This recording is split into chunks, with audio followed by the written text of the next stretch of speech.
listening to Real Love, Real Stories. And this, my friend, is a podcast to share love stories and also get tips on building meaningful relationships in all aspects of your life. This is your girl, Kanu. I'm the host and producer of the show, and I'm a therapist by training turned love guru. I am so thrilled that you have tuned in because without you, this wouldn't be so fun. So here is another great episode. Enjoy. I always share this story with people where I was doing online dating. I cannot remember the site I was on. And I met this guy on that site, and he had a pretty compelling story that he moved to the city where I was leaving from London, and he was running a business in that city where I was. And anyway, so his wife passed away, I don't know, like 3 or 4 years prior to me talking to him. He had a daughter, and his mom had also moved to that same city from London. And so, he was just a overall great guy who was taking care of his daughter. And so, I met him and thought I liked his pictures and everything. And I liked how he communicated with me. And, we communicated for quite a while. And I have a rule that I don't give out my phone number until I meet the person. And then when I meet the person and I like them, then I'll give them my number. So this guy, though, right before we met, then he comes up with the story of like, my work, I've been called to go to Alaska to do some job or something, So I won't be able to meet with you, but I would like to continue talking to you while I'm in Alaska. And I was like, oh, okay, I'll make an exception. So I gave him my number, which I don't give my main number. I have a Google number that I give for these kinds of things. So I gave him my Google number, and off he goes to Alaska to do the work. And we're communicating almost on a daily basis. And then it was text messages, and then it went to like one day he calls me. Mind you, I said, this guy, white guy from London. And I get on the phone and I'm talking to him. He sounds very much like a Nigerian guy. And I was like, okay, this is not really adding up. So I asked him, I said, you have an accent. Where is the accent from? And he's like, I am from London. So my accent is from there. And he goes, actually, I've never been told that I have an accent. You're the first person to say that. And I was like, surely not, because your accent is like there. Anyways, long story short, then I got intrigued. I was like, this guy is playing me and I just want to see how far he's going to go, right? So I continued to talk to him, and he said he was going to be in Alaska for 2 weeks for this job.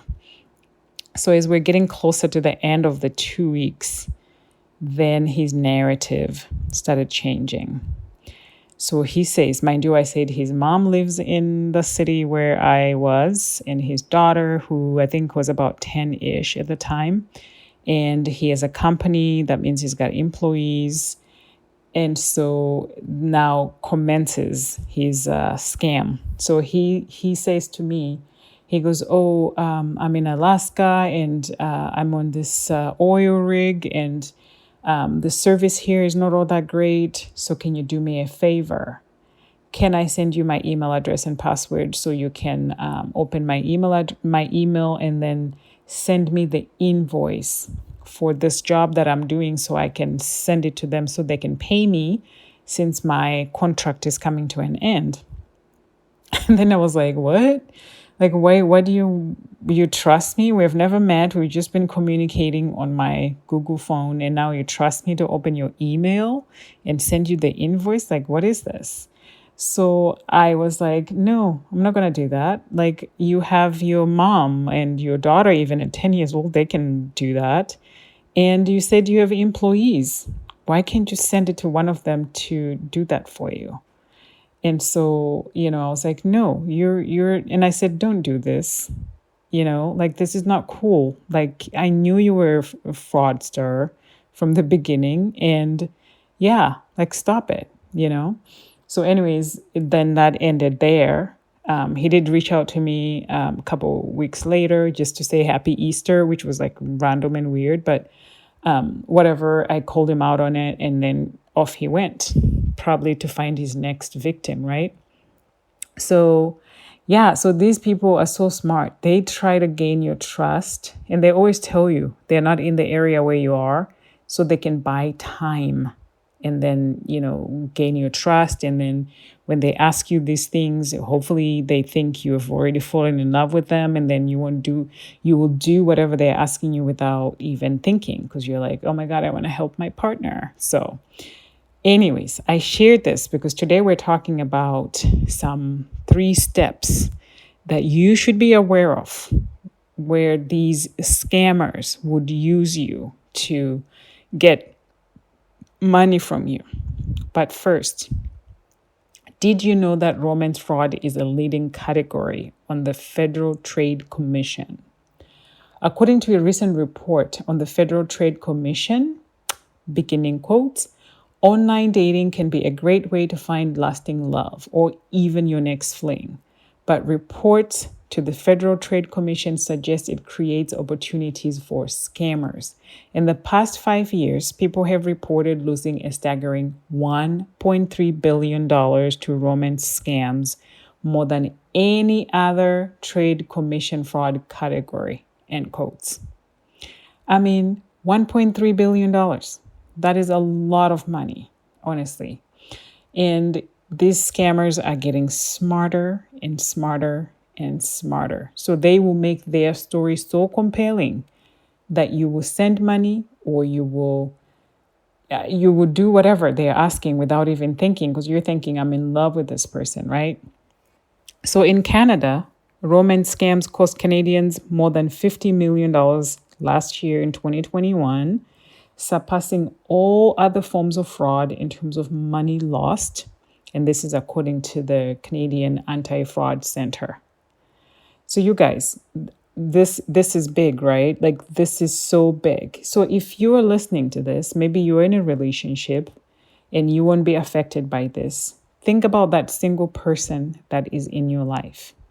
If they're doing online dating, or even just regular meeting up people. I mean, we've watched TV shows like Tinder Swindler. We've watched TV shows like Dirty John.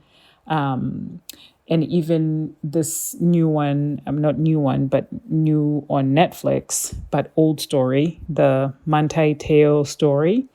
Like, they're just people who are just so sick in their heads that are just preying on people that are single and are looking for love. So please be careful, because this could happen to any one of us. So what is a romance scam? Let's talk about that for a second. And according to the Royal Canada Mounted Police, which is the RCMP, a royal scam is when a person creates a false identity and pretends to have romantic feelings for a victim to gain their trust and affection for the purpose of obtaining their money. So the scammers, they have a process. I mean, they have fine-tuned it to a science, I guess. But the scam usually unfolds like this. Step number 1. In this day and age of social media, the scammers will research potential victims online, including reviewing their social media posts to develop a tailored strategy for each victim and improve their chances of success. So some of us are on Instagram, Facebook, TikTok, like you name it. I'm talking about what I do for work, and I'm also sharing some of my personal information. So they will go and look at your social media and really learn what your habits are, what you like, what you don't like, and really study you so that they can come up with a tailored strategy for you to be able to target you. Because the more they know about you, the better chances they have to win you over, right?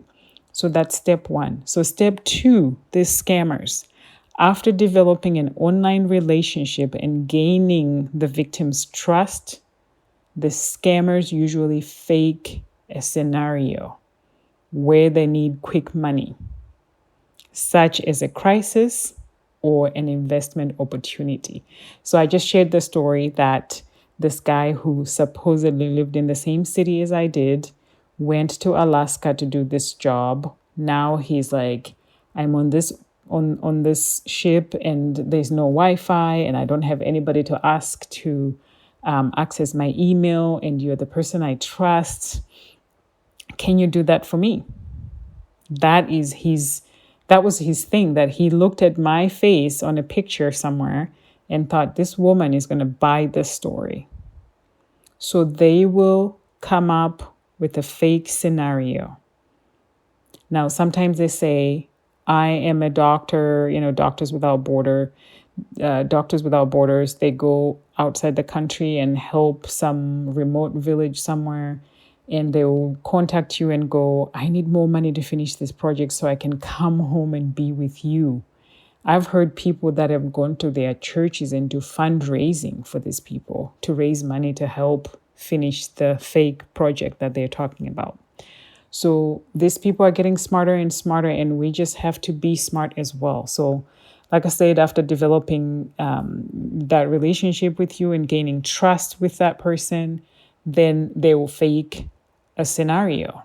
So you just have to ask yourself, do I buy this scenario? And what I tell people actually for here is, when you start to talk to somebody online, you should tell your trusted circle of people. It could be friends, family, and you just share with them like, hey, I met this person online and we've been talking. And when they ask you for something like this, you should run it by your trusted circle and just say, hey, so I met this guy. He's out of the country. He is a doctor who's helping children in some remote village. Now he is short $50,000. He's asking me to help him raise the money.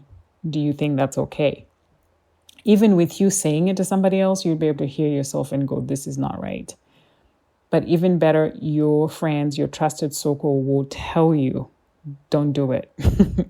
So you should always have your trusted circle that you can run these things by if you're not sure, yourself. Don't just do it. Don't just send money. Don't wire money. Don't open up an email like this guy was asking me. So step number 3, the scammer then requests money.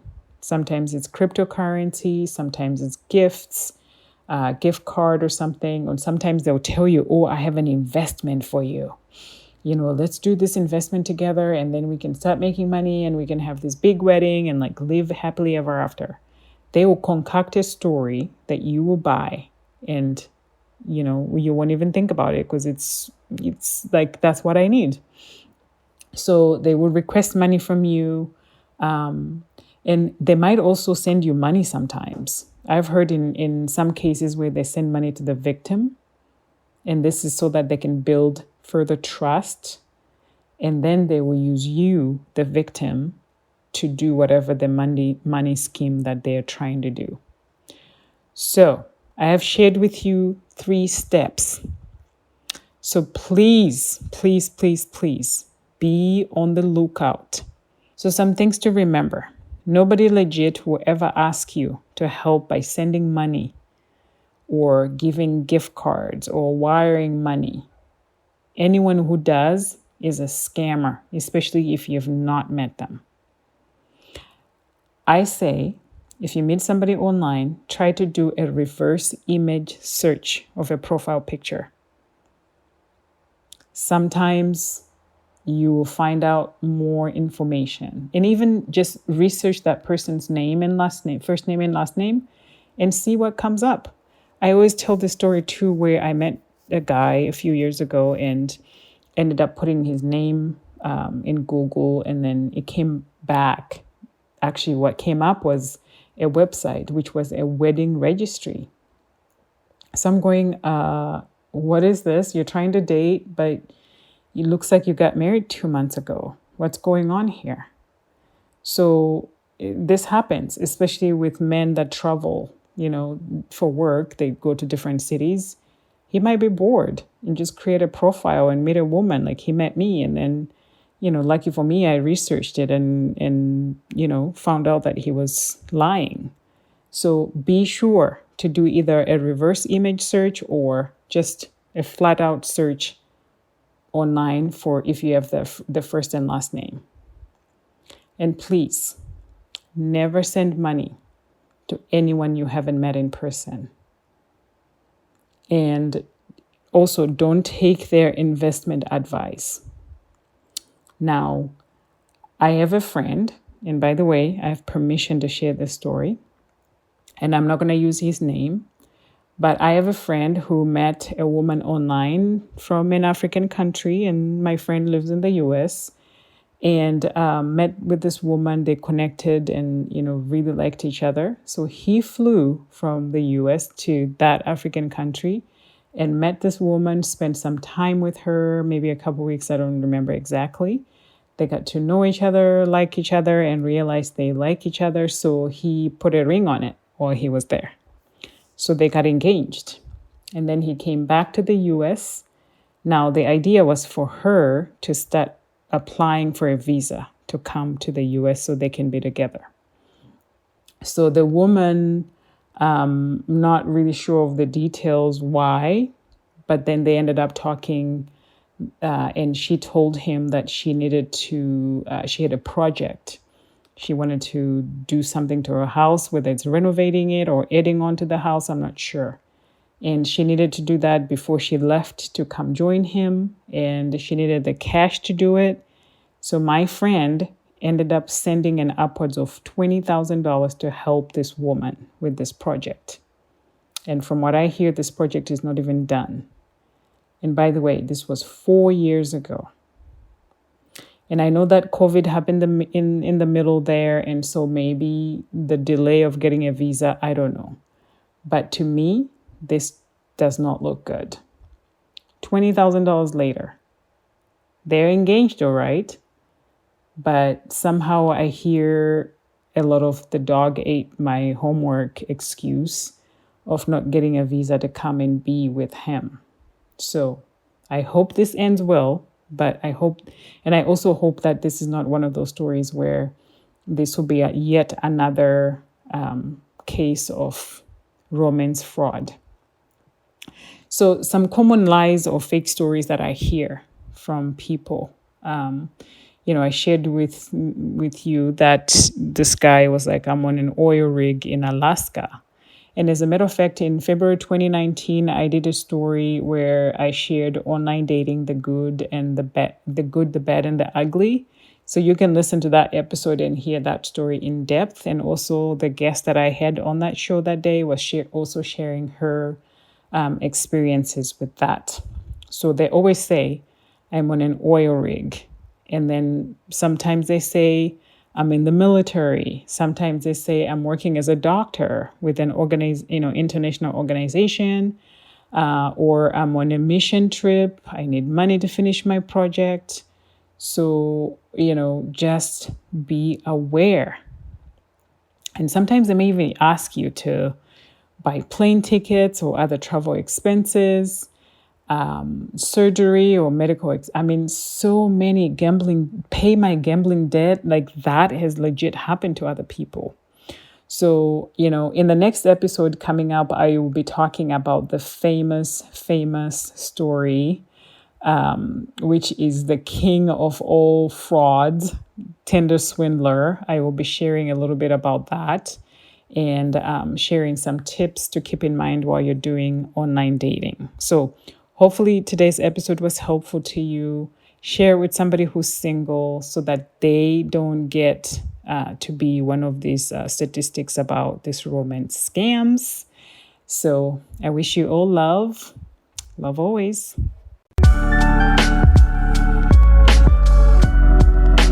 Look at you, my friend. You made it all the way to the end. I'm so grateful. So the fact that you did make it all the way to the end, that means you liked this episode. So go ahead and be a hero. Send it to 3 people. And then go to iTunes where you can rate and review this podcast.